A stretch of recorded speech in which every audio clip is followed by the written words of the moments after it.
Hello, everybody. Welcome to Let's Chat on Sunday. And we're chatting, and it's just us today. I hope you guys are doing well. It's chilly here in the Bay Area, but no, whatever they're called, cyclone bombs or whatever they're called.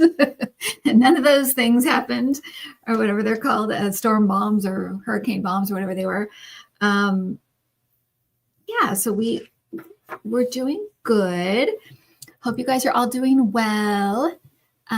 Thanks for hanging out. This is a spiritual show, so we kind of keep things on a spiritual level. It doesn't mean sometimes we don't cross over into politics because it's so in our face right now, but usually I am guided to give a kind of a larger perspective on this show rather than like a specific, people and that kind of thing. I did want to tell you about an experience that I had this week that was kind of interesting. So I had my first kind of interaction with channeling. Now kind of everything is channeled. I mean, channel is that's kind of a big word because it's kind of everything is channeling. Once you're like reaching into the other side or you're reaching into a different dimension than this one, it's channeling. But usually when I talk to, let's say entities, so that makes it sound so bleh, spirits, it's my guides. And my guides have a very masculine feel. They just do. They just have that feel. And everybody's guides are a little bit different. Sometimes it feels, if I feel them, it feels very even, like there's male and female. Sometimes it's very feminine. Sometimes it's very masculine. Just depends. And but I had my first experience with another spirit coming in. And she said her name was Esther. The only Esther that I know is from the Bible. So that's who I assumed that it was. But I did clarify.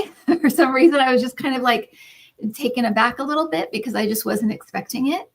But I knew that it was a higher, like vibrating being because it had the same feel as my guides. There was no kind of shift to whenever I have, I always explain it when I'm talking to my guides and then like a relative comes in, it feels like you're talking to the professors and then like a peer comes in. It just has a different feel to it. And it's more, it's not that it's a lower level, but I feel like they've been here more recently, so they can kind of meet the density here, if that makes sense. And so they kind of have a peer feel rather than like a professor feel, like a higher being or a higher vibrating being. But her name was Esther. And it wasn't Esther Hicks. No, this felt like ancient. If I was going to say like a word that kind of fits what I was feeling, it was like ancient, old. Because I thought too, I'm like, that's the only Esther I know besides Esther in the Bible. That's the only other one. And the Esther in the Bible was kind of a warrior princess. I mean, she was kind of a badass. So if that's who it was, I was honored. But she wanted to give just a few messages, and I wanted to just share them with you because there were things I had been asking about, but I thought they might be relevant for you guys as well. One thing that she wanted us to know is that we never devolve. We never go backwards. Even though it may feel, oh, good, John of New, I hope you just heard what I said, because that I was just talking about the Esther from the Bible that I got kind of a channeling message from her. So, but she said that we never devolve. We're always evolving. It may feel like we're going backwards. It may feel like we're devolving or we're losing rights and things like that. It may feel like we're being pushed backwards or we're devolving in some way. And she's saying that is not even a possibility. We're always evolving. And what happens is that that we have to look at it as a whole. And she's saying, that we're all one, that kind of idea, but that things are there's little pieces within a whole. And she said, this is all around us. The human body, right? We have all these pieces that work for the whole. So we have the heart and the lungs and everything, and everything's working for the entire body. It all works together. to keep it going, right? And same with like our ecosystem. And it could even seem very chaotic and very like it doesn't make sense when you're kind of in the weeds. But if you pull back, everything makes sense. Everything is like, oh, this is the way it's going. This is the way it works. If you're down on the ground and the ecosystem is like animals eating each other and the, you know, the whatever, the animal, the life chain, the animal chain, but the whole thing working together as one, it all makes sense. And so that's what she was trying to let us know, is that when you pull back and you look at the earth plane, it's always evolving. And what happens is sometimes some pieces might kind of pull back, but as that is happening, other, let's say countries, we're moving, we feel like we're moving back a little bit. Other countries are leaping forward. So it's all, as a whole, it's all always evolving. So to not ever worry that, oh, we're going backwards and we're going to end up, back in the dark ages. No, that will not happen. And even within us, she's kind of like, sometimes we repeat lessons because we didn't quite get everything we wanted, or some people didn't get everything they wanted from it. So we kind of retrack, or we kind of go back, but it's never devolving. It's always evolving us and moving us forward. The other thing that I had been asking about was why so many, especially readers, but I know this, I got a ton of emails about people that felt that kind of peace come over them when the election happened. And we're watching this like horror in front of us. And so many of us just felt this calm or this peace that kind of descended over us. And to me, it was like the peace that passes all understanding. That's what it reminded me of. That. But she said what it was showing us is that no matter what is going on out here, we can always have peace inside. Our inside, the way that we feel and the way that we decide to react or not react, or move or not move, that is completely up to us. And that we are responsible for that as well. But it was kind of like an instantaneous lesson of showing us this is happening, and yet you have complete peace. How is this possible? And that's why, is because we can, whatever's happening out here does not have to force us into something inside. We can be at peace. And so he's saying, yeah, I was furious, I was angry, and that stuff came later for me. But in the moment, I had so many people say this was like, yeah, Paula R., I had the same feeling that it could have been like, it was shocking or something. It was something that beyond that. It wasn't, because I've been shocked before. I've been in a state of shock before. And it wasn't, when you're in shock, it's almost like you stop taking in information. And it wasn't like that. I was taking everything in, and it was just kind of okay. I was okay. But that's what they were trying to show. Okay, if you didn't have that reaction, it's okay. But I'm just explaining that, and I'm also, it was showing that that's possible, basically. And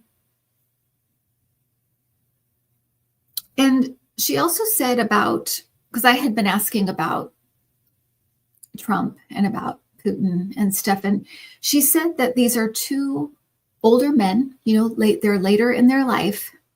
They're completely locked and lost in ego. And that that means that they have no connection anymore to their higher self, or the guidance that comes from that and comes from their guides. They don't have that connection anymore. And it doesn't mean they don't keep trying, but they don't have that. And so they're kind of just locked and lost in ego, is kind of how she put it. And so, but that also means that they're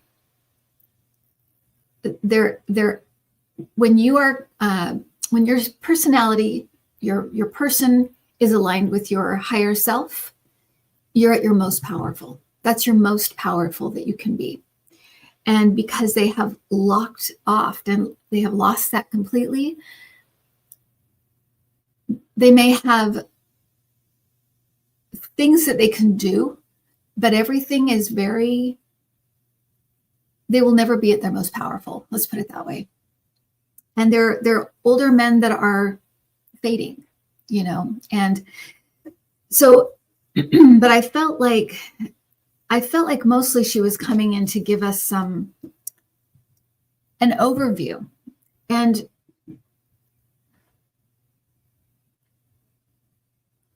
yeah, so anyway, I have more things to say, but they're more political stuff. So I think I'm going to do a separate video about it, just so I don't get too muddy into into this stuff.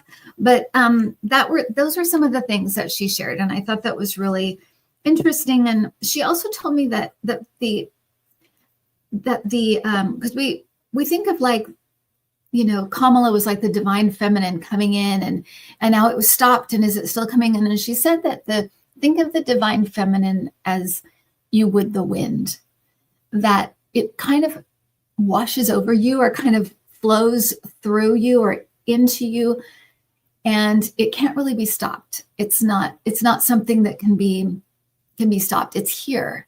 It has a different kind of flow and impact than the divine masculine. It's different, but it's not something that can be like harnessed and stopped. That isn't how it works. So I thought that was good news as well. I want to I had a few questions come in email, and I wanted to do those first, and then I'll go to your questions. And basically, for anyone new, I just kind of asked my guys what's going on, what's happening. And if I don't know the answer, I'll turn to them and ask them, or get more from them. Some things I know because I've read on them, or because I've had the experience of it, whatever it is. The first question was actually about the Akashic records. And the person asking the question was kind of like, when they look into the future, they can be, some people that read Akashic records can sometimes be wrong. And she's asking, what is it? What are the Akashic records actually? And so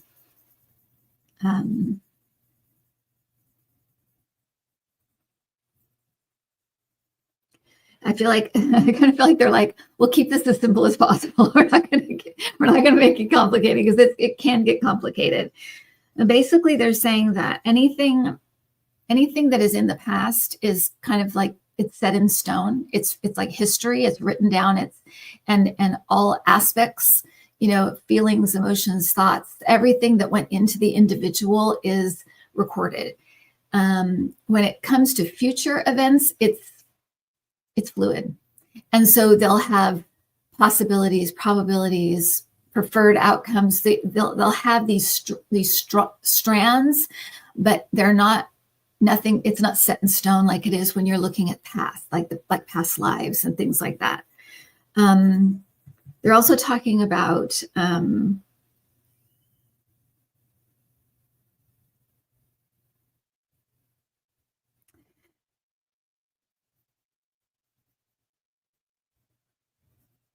it's interesting. They're saying that Akashic records are very, very personal, that you can look into the Akashic records of other people, but once you're kind of on the other side, it's mostly your own records that you're looking at. You're really not looking at, like Marilyn Monroe's records or whatever. You're looking at your own records, and it's a tool. It's a tool to work with, in planning future lives, or kind of going over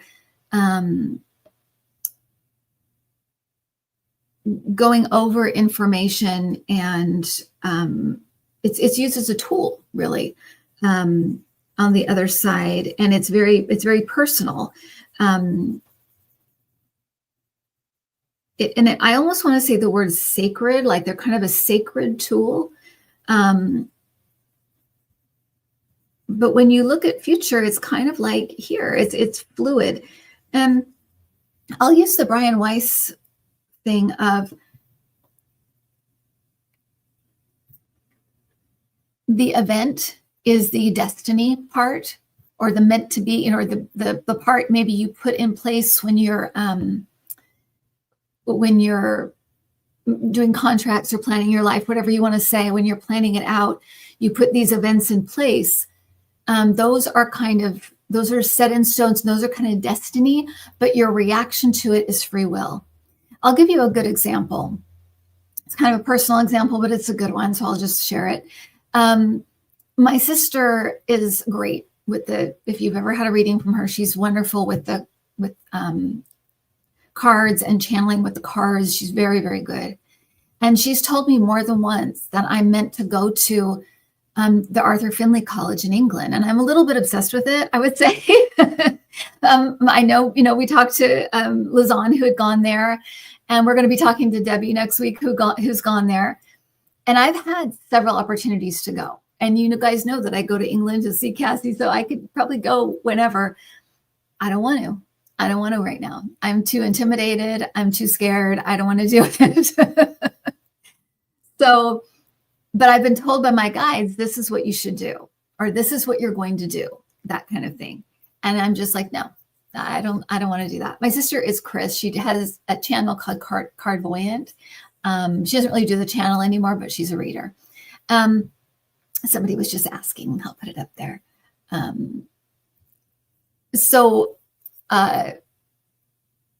It's my free will. And even with guides, if you don't want to do something right now, you don't have to. I just had this in a reading where I was explaining this, that you don't have to. It doesn't work that way here. You're the boss, you're the driver.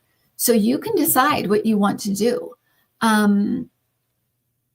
I had the thing a few years ago where I was kind of tapped to channel some messages from Martin Luther King Jr. And I put it off because I was worried. I didn't want to,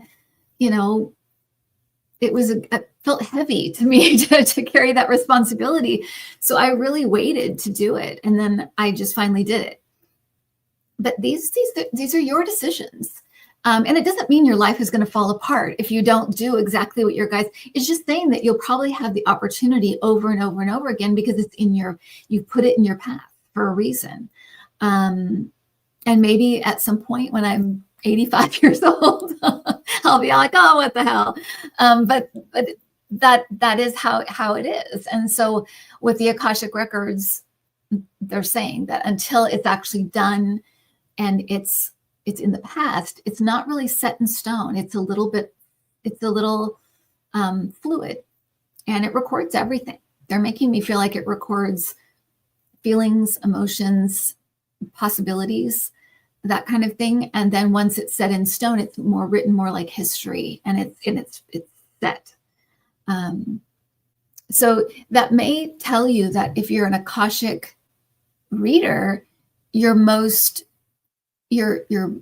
accurate would be looking at the past, looking at like past lives and stuff. I'm not saying there aren't readers out there that are perfect, I'm just saying that, that's what it would tell me if I was an Akashic Record reader, is that it might be more, you'd be most accurate if you're looking at the past, and there'd be more chance of you'd be more like a regular reader, trying to read the future, even in the Akashic Records where it seems like they're records, so they're set. Well, they're saying that if it's the future, they're written down, it's recorded, but it's not set yet. It's still kind of fluid. Okay, so that was that question. And the next question was, the song Aquarius was sung by the Fifth Dimension. Is this a clue about the 5D? Was the songwriter channeling info for us through the song? So was that song channeled, I guess is the question. And then the Fifth Dimension, the name.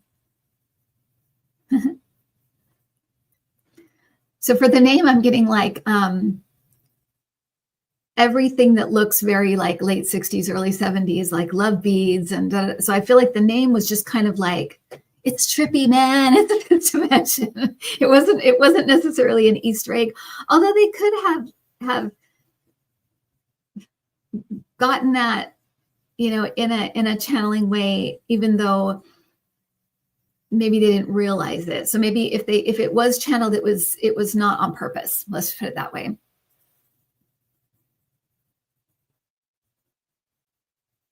I feel like one of the songwriters, there's two. I looked it up, James Rado and Jerome Rogney, just so I had some names to go with. I feel like one of them was very interested in like astrology and astronomy and stuff like that. So I feel like there wasn't a knowledge of like the stars and the planets and things like that. But I feel like it was just they're saying it was like a song of a desired outcome, a desired wish. And they're saying, yes, it was channeled, but they would never think that it was, it really was built through their imagination. But that, of course, is where your guides speak to you, right? Is in your imagination, and they can pull from your memory bank. They can use your physical self to relay information to you. So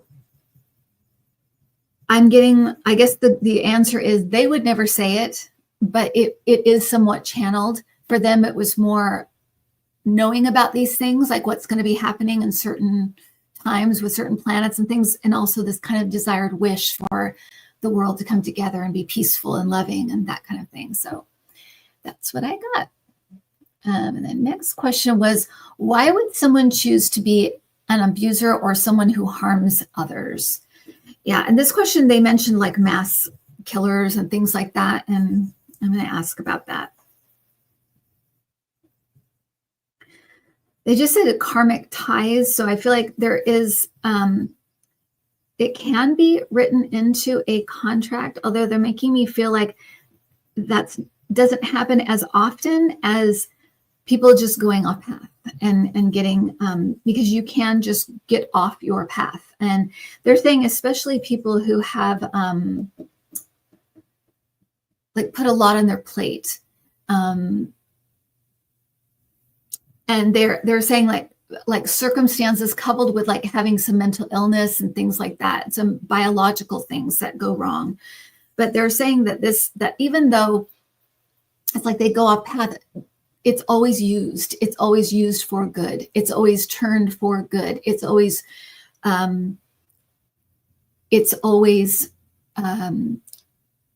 used to move us forward in some way. So, and that's just like, they're kind of like, that's the rules.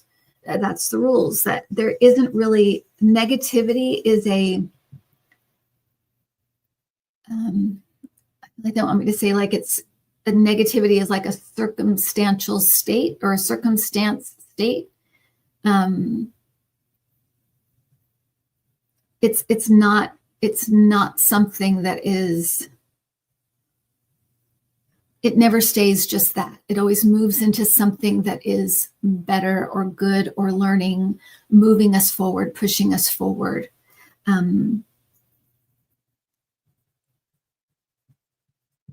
But they're saying, though, however, when we come here, we are shown millions of ways things could go. So there's some place inside of us that knows, if I go off path, I could end up here. There's a part of us that knows that, because we go over it, and we kind of look, and that's why they're saying this is why things are set up to kind of maneuver us back or push us back in some way, so that we have these opportunities to turn around. If like this is a strong possibility because of the circumstances I've set up, then they might put a lot of blocks so that it's really hard to get to that place. That's interesting too, because it brings to mind something that Cassie has said, which, you know, she has a channel that's like, she does true crime, and she talks about the true crime event, and then she talks about the movie that's made about it. So she's done like Bonnie and Clyde and things like that. But she said that, and she's done many videos, probably maybe a dozen by now, I guess. And she said there has not been one case where at some point somebody could have done something to stop it. not one. At every single case, there have been at least one opportunity where it could have been stopped or prevented, and the person could have been helped or stopped. So that's it. It goes along with that. That's what it brought to mind. So, and then the last one from the mailbag is, how can we become more sensitive to energy in nature and other spiritual locations?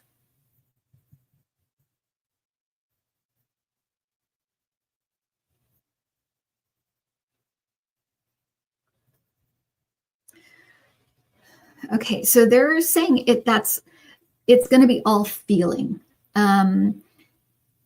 It's sensitivity to energy comes from what we feel on our physical self, but also feel internally.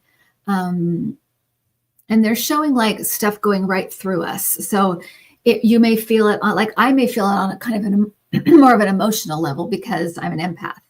But that's my first kind of my strongest ability. But when you work on clairsentience, which is that feeling energy, they're saying compare and contrast. So going to different kinds of locations and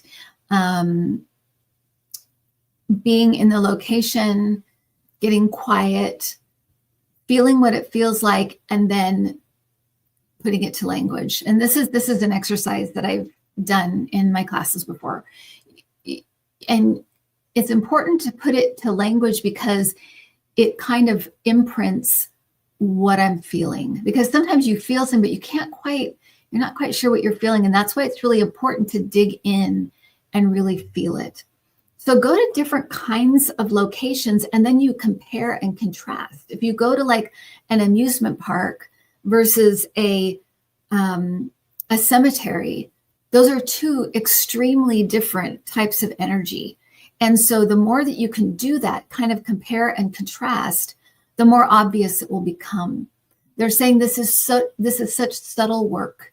Unless you're born sensitive to energy, it's subtle, subtle, subtle. So that's why you need to take time to get quiet, sit in it, go with what you feel, and put words to it, put names to it. I'm feeling this, sitting in this cemetery, I feel at peace, but there's also kind of a sadness there.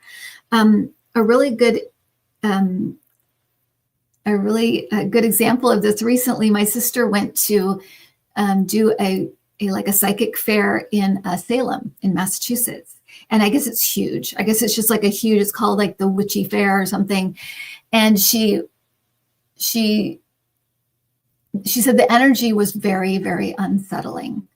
And she said she could not figure out what it was that was making her feel so unsettled until she asked another reader, like, what is the energy here? I don't understand what it is, but it makes me feel really uncomfortable. And she's like, I should feel comfortable, but it makes me feel really uncomfortable. And she said, because it's like somebody built a carnival on top of a graveyard. And she's like, that's it. Because there's this kind of lower level kind of like sadness and kind of solemnness, but on top is this crazy carnival going on.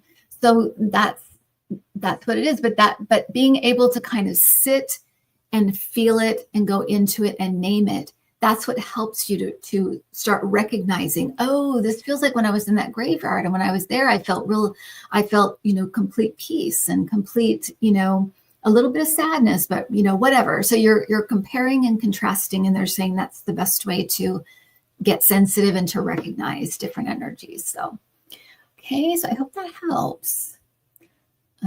So if you're going to like into nature, do something that's the opposite. Go sit at a construction site, like do the opposite, and feel, and then you can compare and contrast, and then it will be more obvious to you.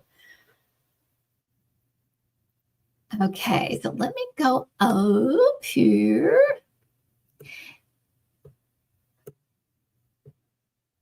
I felt that type of energy when we were in New Orleans.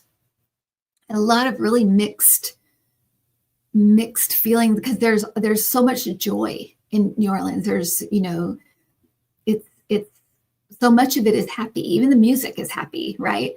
But since Katrina, there's just been this underlining kind of just solemnness, sadness. And so it's kind of a murky energy in a way. So yeah, I understand, but that's probably what it's similar to, as the one in Salem. So, gosh, okay, Anne, what guidance do your guides give for staying hopeful during 2025? Is there any good news to deliver to? I mean, there's always good news, right?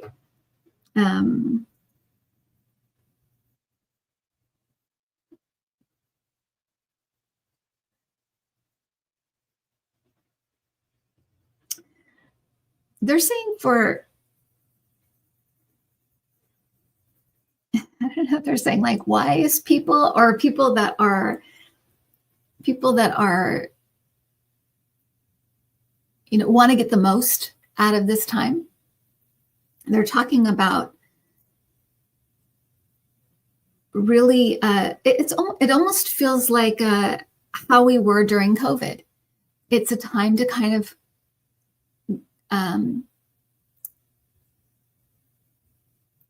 to hone and work on your inner state, because they're showing like it. Now, if I have to be honest, that I feel like they're looking into shenanigans, and there were shenanigans, but whether they do anything about it, I'm not feeling that confident about that right now. I feel like there's a lot of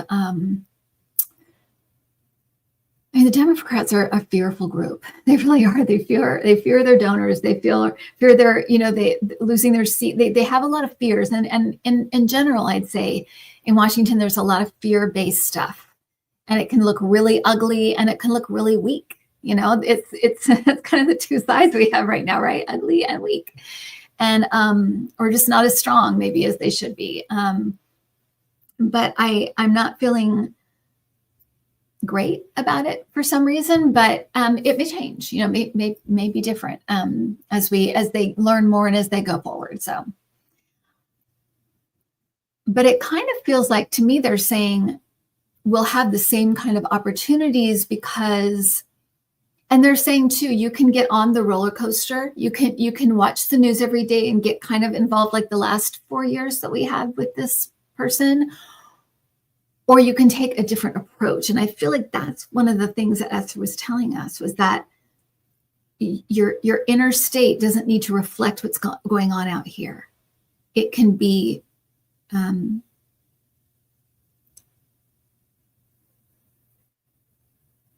more of a personal journey, is kind of the way that I'm feeling. It can be more of a growing and maturing spiritually.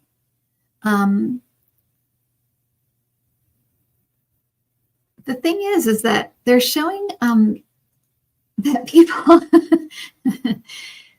one of the reasons we come here is for the drama. It's like, being in this crazy stage play. That's our view from there, right? Before we come here, it looks like, oh my gosh, this is going to be so much fun. And I'm going to do this and I'm going to do that. And it's going to be crazy. But then we get here and all this fear comes in. And we're cut off. We feel like we're like, that's the illusion, right? We're cut off from spirit. That's what it feels like. We're all separate. It seems cold and distant, and you feel like you're constantly in a state of, fight or flight. You're in that, and when you're kind of first getting into this atmosphere, you go through all of this, and as you connect again, you start to get lighter, and it gets easier and thing. But they're saying that, in the spirit realm, we are all peace, joy, love, freedom, creativity. We come here for these, we're extreme. we're the adventurers, right? We like this really dense energy to play in and just to have these experiences that we never have otherwise. And to take advantage of that. And so it may be very, very tempting to watch the news and get into the dirt with everybody, and it's okay if you do that, but they're saying that this is the risk is that you're on this roller coaster of sometimes, happy and disappointed and angry and furious and blah, blah, blah. So you're kind of in this, and you can stay off that if you want to. You cannot watch the news. You can pull back and really move into a space of what brings me peace, what makes me happy. How can I decided that what I want to be in the next 4 years is a helper. How can I help? What can I do? Right? So that's going to be my mode. And if I'm caught up in everything, I don't think I can do that very well. So it's going to be our opportunity to make that choice. And so I guess that's the good news. That's kind of the good news of COVID, right? People realized, I hate my job. I'm quitting. I love being with my family all day. I'm going to work from home. It's like realization after realization, and that's what we can have. And it's about doing kind of inner work and shadow work, and the things that these things bring up in you. This awful pumpkin head. What he brings up in you, go in and work on that and see, what is that? Why am I so triggered by this? Or why am I so it's that's the good news. It's that we can come out of it having grown substantially in our spirituality, so that we are unfazed by the circus going on. It doesn't, we've risen above it. Basically, it isn't able to touch us. I had an experience, and it's interesting too, because the more you're off social media and the more you're off the news, and then you go back for a day, you realize how bad it is. So I was off social media I'm on Blue Sky, so you can look up Intuitiview on Blue Sky, but I was off, and I went on to Threads after a long hiatus, and this, Republican-ish, I don't even know if they're called Republicans anymore, Trumplican, popped up and just was horrible, just said horrible things and was horrible. And of course, instead of being, mature spiritually, just being like, okay, I'm not doing this, I reacted. And when I got done, I deleted the post, I deleted my thing, and I got off the app. I'm like, that's it. Because I could feel the pulling, it was like pulling me down. And I could feel that vibrational drop. When you're in it all the time, you don't notice it that much. But when you're out of it and you step into it for a minute, you feel it's like quicksand. I mean, you feel it pulling you down. And I don't mean like they're in the dirt and I'm really up here. It's not about that. It's about, behaviors, actions, reactions, thoughts. They all have a vibrational quality, right?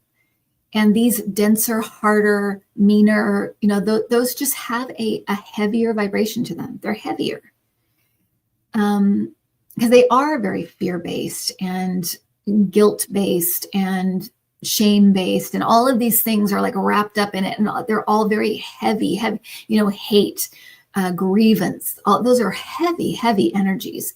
And if you're meditating all the time and you're not spending time in those, man, when you step one foot in that, you feel it just pull you down. And so, yeah, so long story short, that's the good news, is that we can come out of it. We don't have to come out of it exhausted and depleted. We can come out of it stronger and better and more hopeful and full of love and full of peace and full of contentment and ready to go. And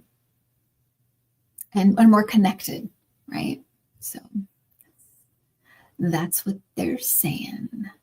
Let's look in on this. I don't mind doing this one because I feel like Kamala.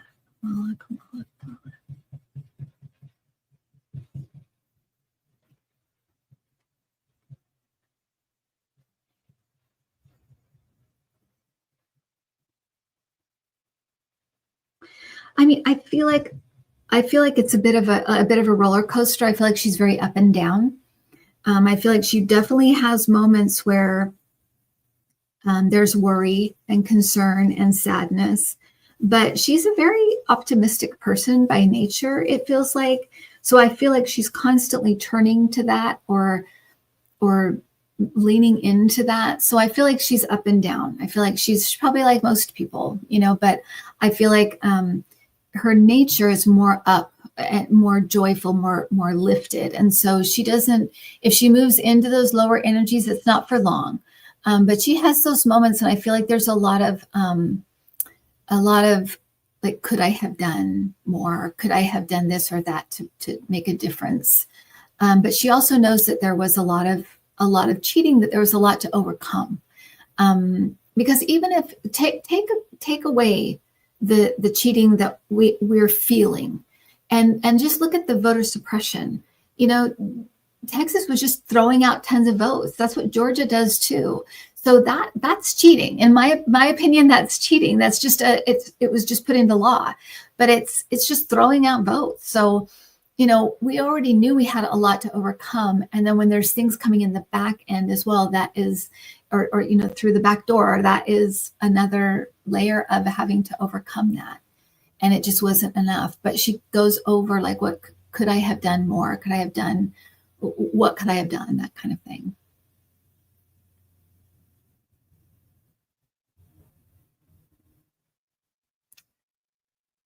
Okay.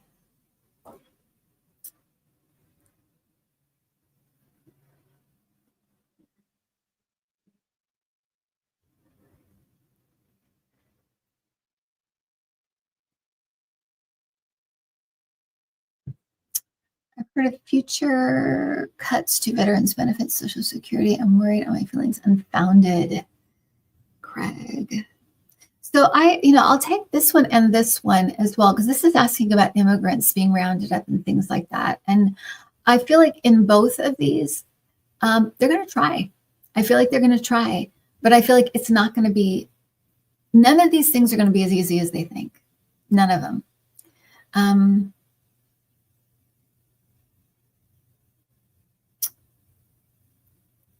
But they're going to try. They're going to try.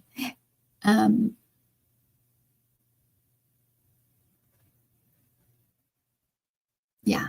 So I'm still feeling like that. I feel like they're going to try to do these things, but it's not going to be, there's going to be a lot of pushback. So, because they have their own personal ideas. So some of the people that voted for him think, oh, he wasn't going to do those things. He was just saying that. So they'll be surprised, right? And then you also have this other set of people that think, well, they'll round up these people, but not these people. So it's kind of like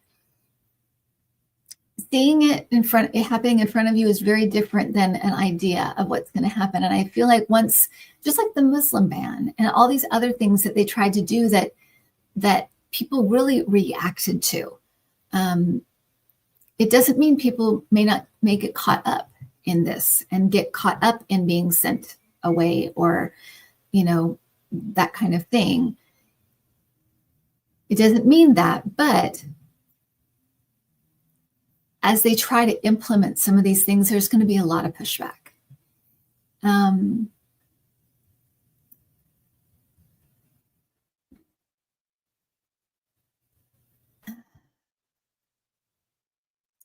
I really just feel like they have completely underestimated the country. They don't understand how rooted we are in certain things. And we saw this the first time around, right? People kept reacting to stuff because it's not what people wanted, and we even have to wonder how many people actually really did vote for him. I mean, clearly it was a lot, but there were a lot of people that didn't, and a lot of people don't want any of this stuff, right? So, so unless they're willing to get rid of half the population of the country, they're going to have problems. They're going to run into a lot of problems. And the thing about that I want you to keep in mind about Pumpkinhead, Pumpkin Trump, is that deep down, he wants to be liked. He wants to be loved, is what it is. He wants to be loved. He wants to be like, so as soon as people, and I don't know if you remember this in the first term, as soon as people got really, really angry with him, he'd back away because he didn't like the feeling of being hated by his own people or being hated by his own supporters. It doesn't mean he won't, lie and make stuff up and do the things he does like he did during COVID and things like that. But these things that people really have a reaction against, I think we might be surprised at how quickly he'll back off, because he's not really like Putin. He doesn't have that.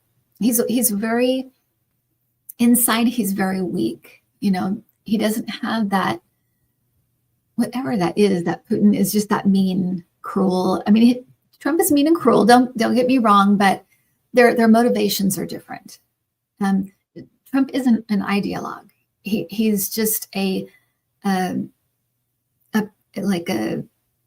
also he's a loser. Like, and I hate to say that, but everything he does kind of fails. And so this will be no different. It's his pattern, right? So even though he'll fail upwards, sometimes it all kind of falls apart, and this will be no different. So yeah, so that's what I want to say about those things. Okay.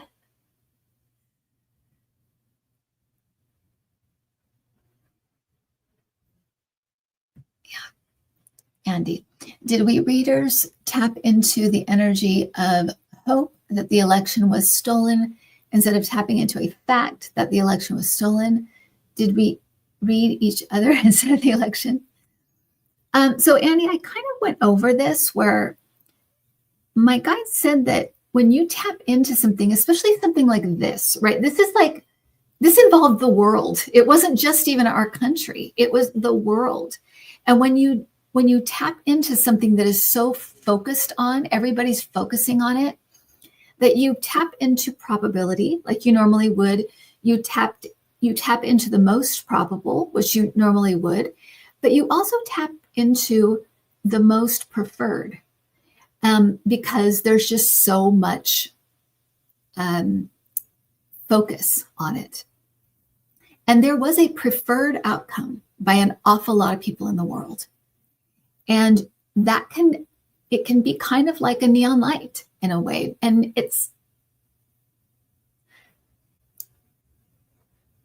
somebody wrote me an email asking me to ask my guides, if they give you this information, why didn't they give you this information? And that's not how this stuff works, in my opinion. That is not the relationship I have with my guides.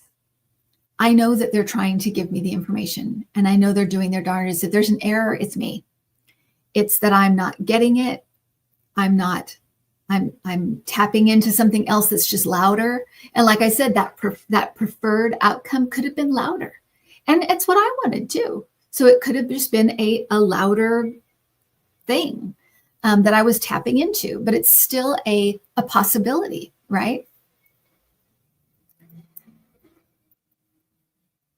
I asked about this point at about 3 or 3:30 in the morning when we many readers woke up and had kind of a feeling of dread. It was varied, but it was the same kind of thing where they woke up with just like an uneasy feeling. I woke up at 3:30. I got messages. I wrote them down about ballots being stolen and burned. And I was like, this is so weird. What is going on? And I've been asking about what was that? And they said it was the point of no return. So that 3:30 or 4 a.m., something had turned. Something had happened where it was like the point of no return. And up to that point, it could be that they weren't sure if they could hack, or they weren't sure if they could get in, or they weren't sure if they were going to try, or they weren't, sure if everybody was on board or whatever. But there was a point of no return. And that's when things turned. So, but I don't look at it that way. Every single message that I get, I feel like it's a miracle. And that's the way I look at it. I'm grateful for every single message that I get or that I attempt to get, because I know they're trying to get me the information. If I'm blocked, or if I'm not getting it, or if I'm led off on some other, energy trail or whatever, it's on me. It's on me. So I feel like for the longest time, it was showing one outcome.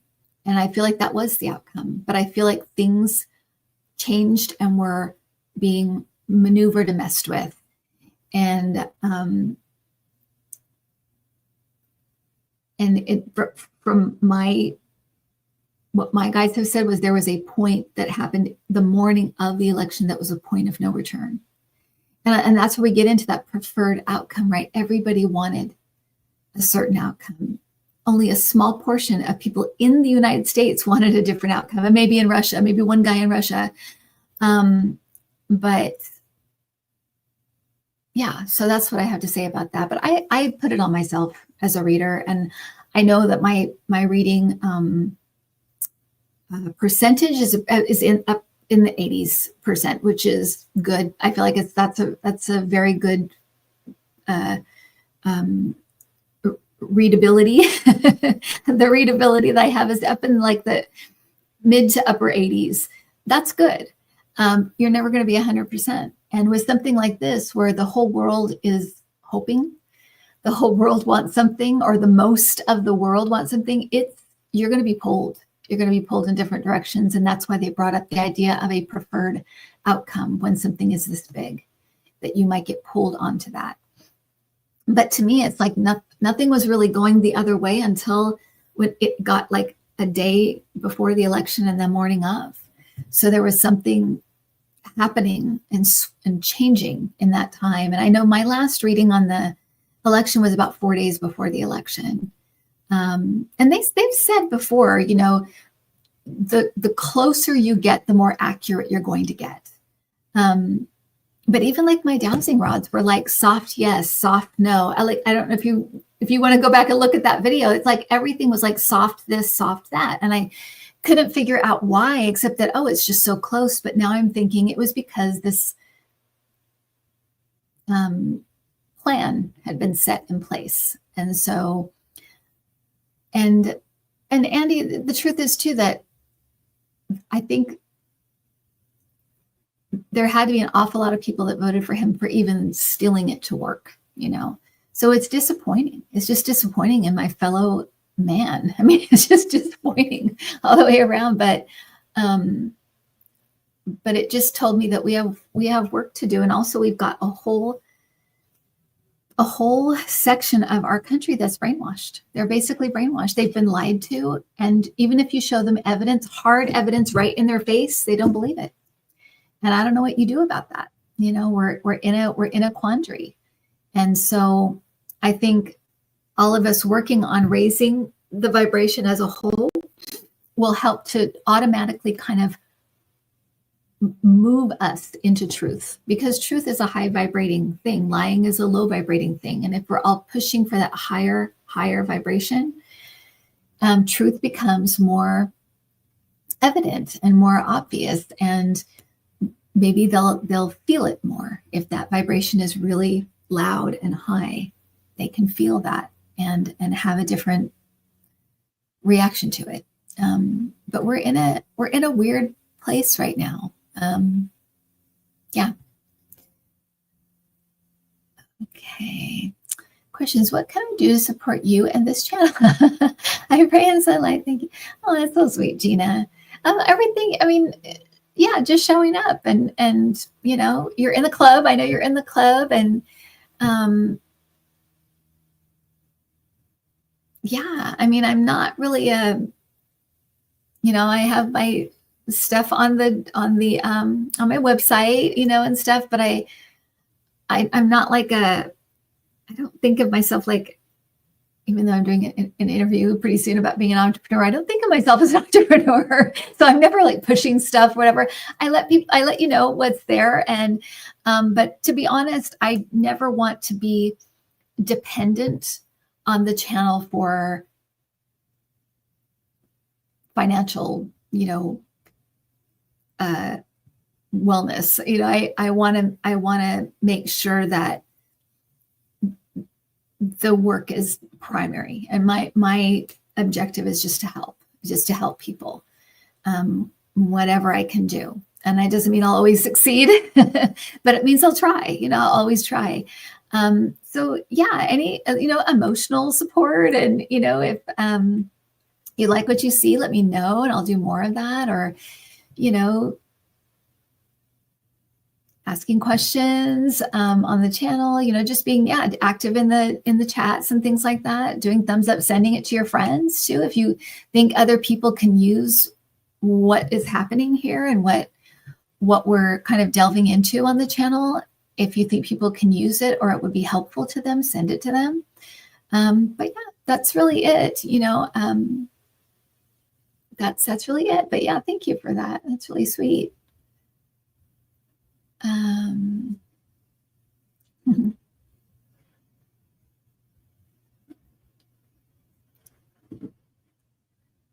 Okay.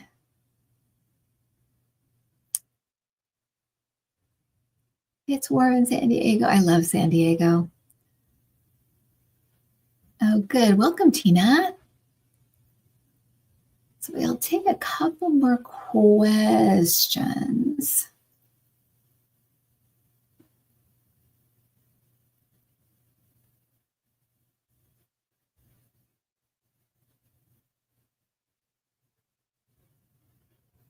Okay, how do I listen when I get ringing in my ears and it isn't tinnitus?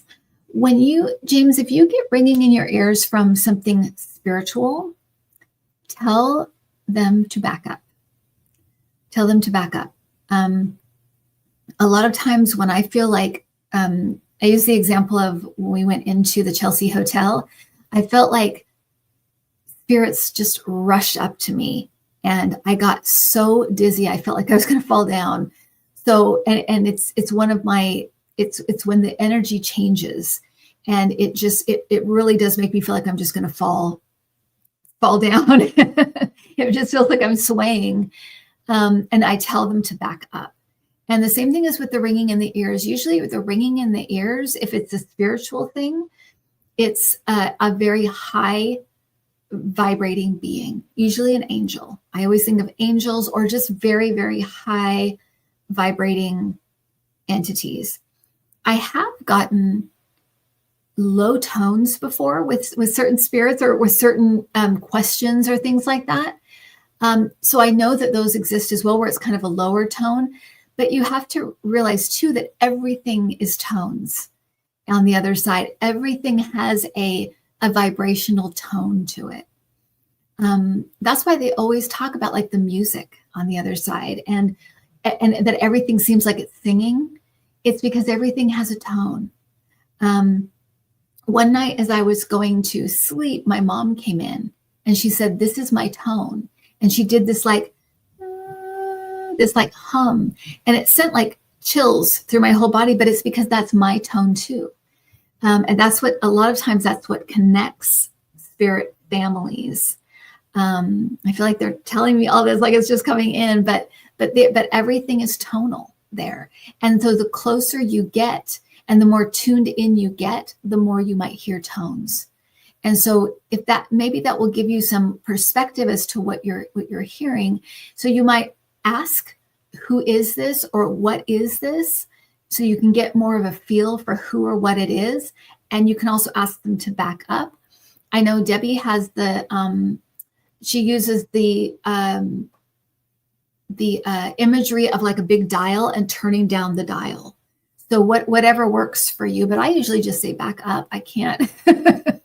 You need to back up. You're too close. I remember watching one reader she was talking to Jesus, and she, every time he would move too close, she would just like cry.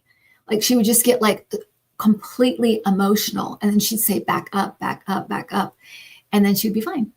And so there is when you are connecting with these higher vibrating beings, it can have all kinds of physical havoc for you, because it's just a really, really high vibrational being.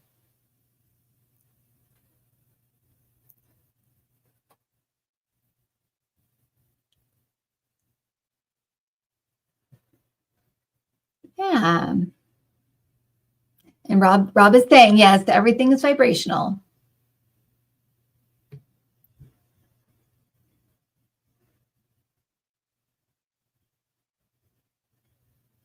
No, and Sandra, you're right. No, there was I totally agree with you. I totally agree that there was cheating. And like I said, before and after the election, right? Or before and during the election, right? Before, through gerrymandering and all of the ways that are legally cheating, but it's cheating. And then other ways we don't know about. So we're if we looked at it, yeah, it would be a tremendous amount, and it would have definitely thrown the election to dumpy dump. But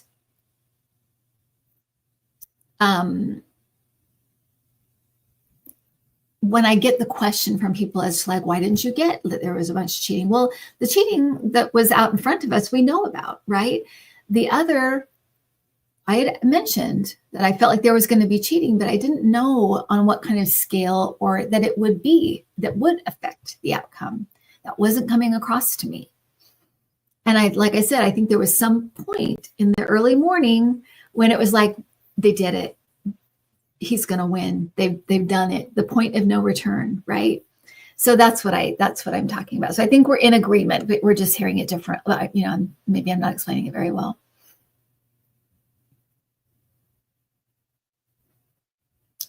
Yeah, if you didn't get in the New Earth study group, that was kind of exploded. I have 3 groups now that I'm doing, kind of back to back. And then in January, I'll be signing up for New Earth. So if you want to be on the wait list to be notified in January, just put New Earth wait list, and I'll put you on the wait list, and you'll be notified as soon as the new groups are set up. I literally had no idea people would be so interested in this. I really thought it would be me and maybe 5 other people. I had no idea, but I guess it's just time, right? And it was an idea that came from my guides. They're like, this you need to incorporate this, because it will give people tools over the next 4 years to use, or the next year or 2 years, or however long Dumpy Dump is around. It will give them tools to use. Yeah. All right, everybody.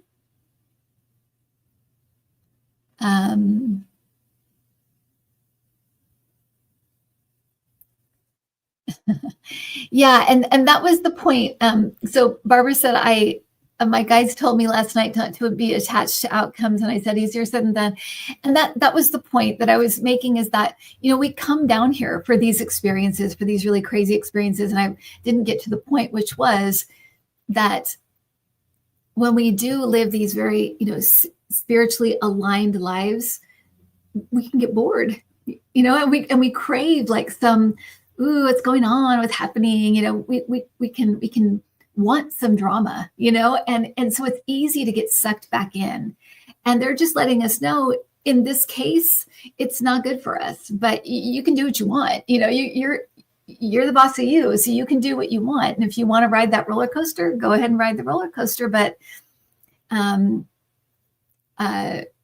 you'd be better served to work on your inner state, yourself, get very aligned, very connected, and use this time for good, for yourself, and and in that way, the collective, right? Because reaching the new earth, reaching the 5th dimension, whatever you want to say, rising to a new vibration, it's individuals.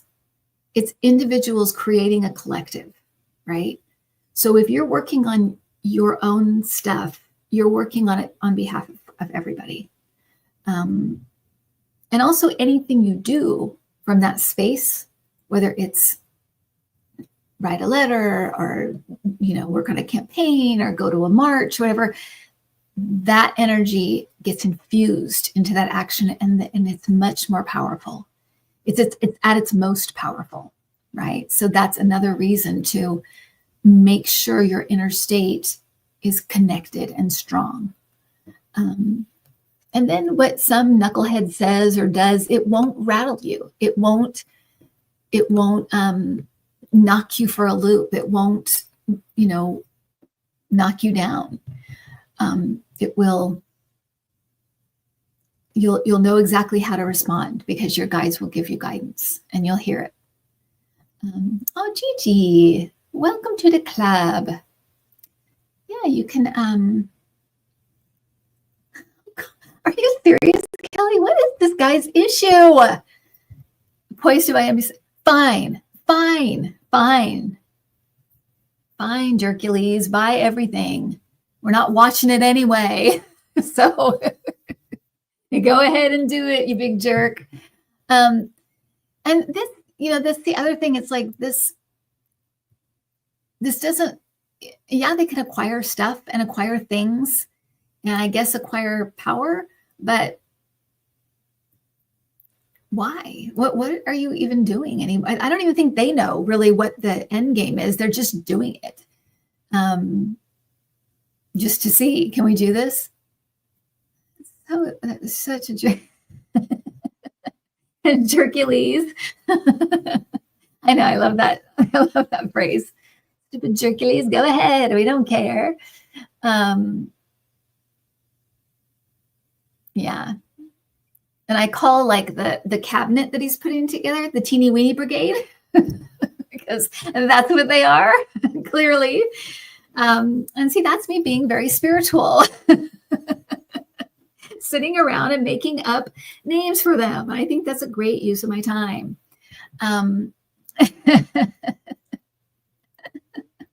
Hercules.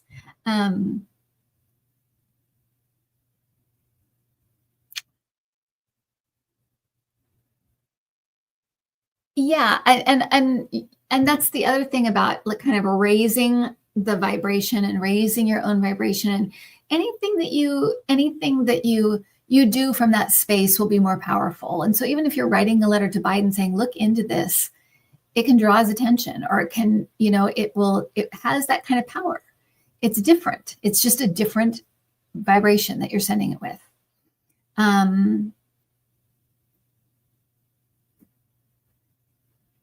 And I also, I don't want this to sound like give up, because that's not what I'm saying. I'm saying that to know exactly how to respond and react to things is so much more powerful when we're connected. When we're connected with our higher self and with our guides, and that connection is strong, we'll know exactly what to do. Yeah, I'm on Blue Sky.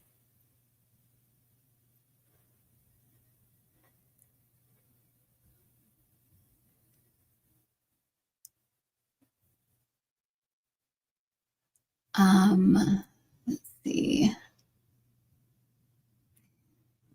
Yeah, truth. So let's talk about that for just a second. And let me ask about that.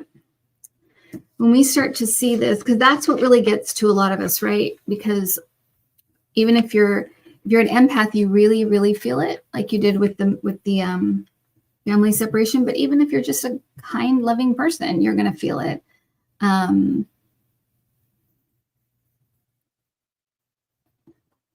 So what do we do? What's our go-to in this?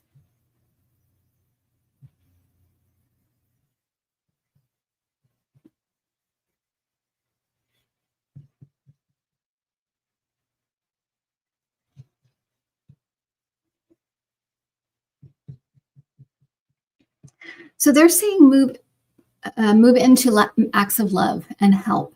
And so how you would respond is in a way of actually, they're putting it into my head. I know exactly what this is. When the very first the pandemic started, had just gone into lockdown, and you could take walks still in California, so you could take a walk on your own. But I was walking across the street, and I saw a man and a woman they got out of their car, and he slapped her across the face, and her phone fell on the ground.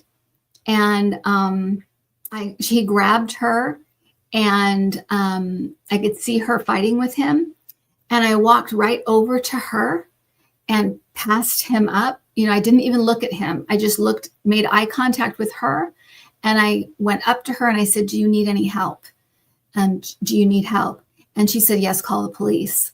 And so I took out my phone, and the guy just took off running. just booked it away. And, later on, I thought he could have had a gun. He could have had a knife. He could have struck me. I was so in line with my guides and my spirit team that I remembered that that's what you do when you see something like that, is you don't make eye contact with the perpetrator. You look straight at the woman and ask her, "Do you need help?" And that came to me in that moment. And then I had the bravery to do it, to walk up to her and do that. And that's what they're talking about. When you're in alignment, then when you start to see things like that, you'll know what to do. You'll know how to act in love and to help. You'll know how to do it.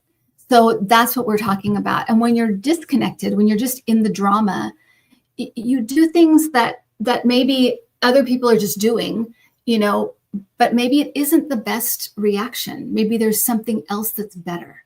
And if you're aligned and you're in alignment, you will know. You'll feel it, and it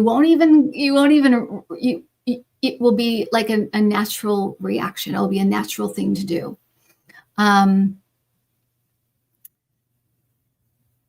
So that came to mind. And so that's what they're talking about. That when we come into that event, if it happens, hopefully maybe we can raise the vibration. If it does not come to that, it just doesn't get off the ground. But if it does, and it becomes a thing, in alignment, we'll know what to do. We'll know what to do. And that's that trust as well that you build with your guides and with your team that you work on. You build it. And the other thing to keep in mind is that you trust first, and then you get proof, right? In the material world, it's you get proof and then you trust it. In spiritual, it's the opposite. You trust it and then you get proof. Okay, so trust your guides, trust what you're getting. It's so important. And I just got chills with that. So they wanted me to let you know that. So yeah, we're in Ukraine. It's a different mode. She's saying she's, thanks, John. Well done, Kim. Yeah, it is a practice. We're in Ukraine, so it really is. It's a practice to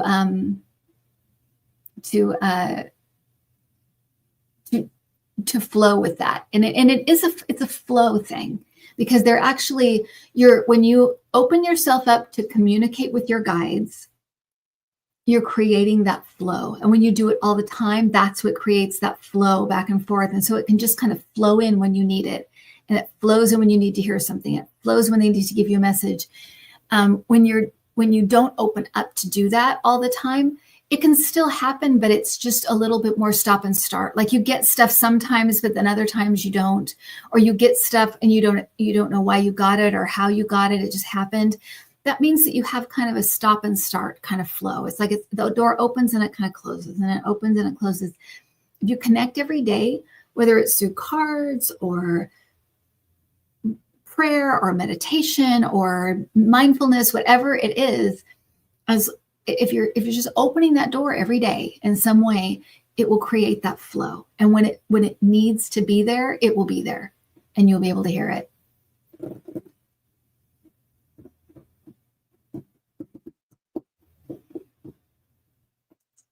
Exactly. Yeah, James got it. And it is scary. Yeah. And just think of it as it's just different. It's a different animal. Spirituality is not, materialism. It's just not. It's different. I'm going to pull a Power of Intention card, and that's a way you can help the channel is you can buy my intention cards because I just got a shipment of them. They're a great gift for Christmas. They look like this. They're all black and white. But they're Power of Intention cards, and it gives you something to focus on.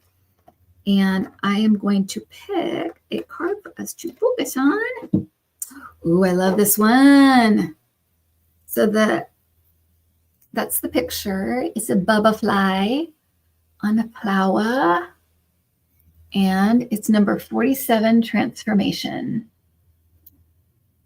And this is what we're going through right now. This is the second time I've gotten this word and this. I'll tell you guys, I had this this dream about, I won't go into the whole dream, but it was just, I opened up this hole and there was all these moths and all these moths flew out. And so of course, so I got up and I was like, what are moths in a dream? It's all about that you're on the cusp of transformation. And I feel like that's what we need to see this as with the whole dumpy dump and the teeny weeny brigade is that it's going to transform us. And we can decide if it's going to be a positive transformation, if it's going to move in that direction, or it's going to be a negative one. But we have the opportunity to transform. So there's that one. And the prayer is, today my prayer of intention is transformation. May I remember that I am in control of my destiny and create my reality. Therefore, I can change anything I wish at any time. Nice. It's almost exactly what we've been talking about. And this is why these cards are scary. They are a little bit scary, a little bit on point. Yeah. So I hope that you guys have a great, yeah. And Leslie, they're on my website. They're on intuitiview.com.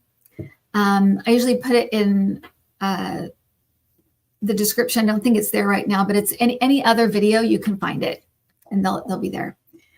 And my classes are there. Everything's there. Okay. All right, everybody. See you guys. Have a great week. I'll see people in the New Earth group on Monday and Tuesday. And then I will see our club on Wednesday. And then I think it's Thanksgiving, right? We have Thanksgiving this week. So have a lovely Thanksgiving. Are we there yet? I guess we are. Yeah, have a happy Thanksgiving, everybody. And we'll see you guys soon. Take care. Bye.